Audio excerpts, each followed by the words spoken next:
They do. They all. Every high school coach will tell you if you have a decent team and you play teams that are really better than you, and Yeah. or tougher competition, your team will be better Mm-hmm. when it comes to playing teams that are probably equally matched. And I thought you were equally matched Yeah. with them.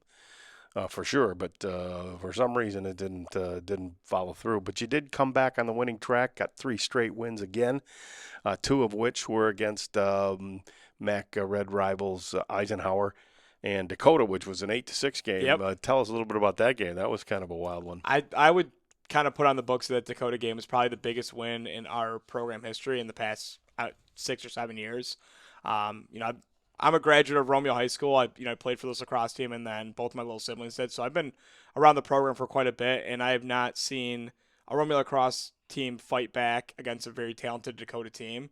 They're coming back from winning the MAC Red last year with returning pretty much all their starters. So you're down 5-2 at halftime. Yeah. How did that happen that you came back in that one? What was the key to that? So Dakota has an extremely talented goalkeeper, and our defense from the Romeo side has kept us in a lot of big games.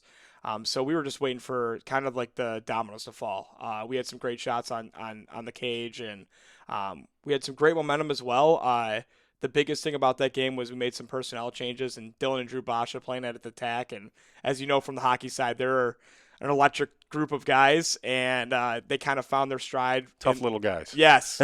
Yeah, they're very exciting. Yeah, to describe them. They're very tough little guys, and they're pretty fast. Yeah. They're and they kind of stepped up in the Eisenhower game, and it reflected up into the Dakota game. So we had the halftime talk about, we're giving this game away, so it's ours to take now. And I believe they only scored 1 goal in the second half or 2 goals in the second half. So it was a great defensive showing as always. Braden Walls played excellent, but from Mikey Lukowski, Joey Zyrek standpoint, up into the Basha brothers as well, from the offensive, it was a great showing to say the least.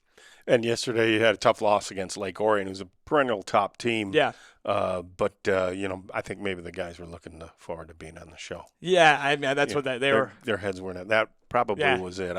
I would think anyway. It would be for me anyway, and Madison too. Yeah. We would have the same feelings. But looking ahead, we've got Monday, May 1st, Grosse Pointe North. You play them, and then you play Grosse Pointe South, and that on Wednesday, and that's got to be for the MAC. That's for the MAC Red. Red Championship. Yep. And this is the first year lacrosse is having the MAC tourney. But this is Wednesday is going to probably be the MAC Red Championship for the regular season. And you're out on the road then after that. You go out to Clarkston on May 6th. Yep. And then 12th starts the tournament. Yep. And then you're going to bye, you said, in the first first round. Game. Yeah. So your first game won't be till May 15th, right? Mm-hmm. So how do the guys feel about going into the tournament? What's the mood of the team? I think from a scheduling standpoint, I wouldn't put any Oakland County teams this late in the season anymore, because now we make that kind of focus towards the MAC Red and towards the conference play.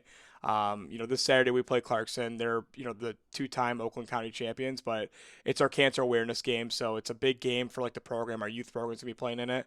But from a standpoint of just focus, I think the guys are really focused on winning the MAC Red right now. And that's something we haven't done in Romeo lacrosse history, to get our first, name on a banner and put it in the gym. So I think the spirits are really high. I think we're going to be playing down some personnel, but from a standpoint of can we run with these guys and finish all 4 quarters, is the ball's in our court now. So if we want to shoot that 3 and win the game, it's up to us. Okay, well, you in other words, you have possession of the ball, so you get the last shot, which is great. That'll be great. It'll be exciting for Romeo varsity lacrosse. It'll be a good stepping stone to building a powerhouse in the future too.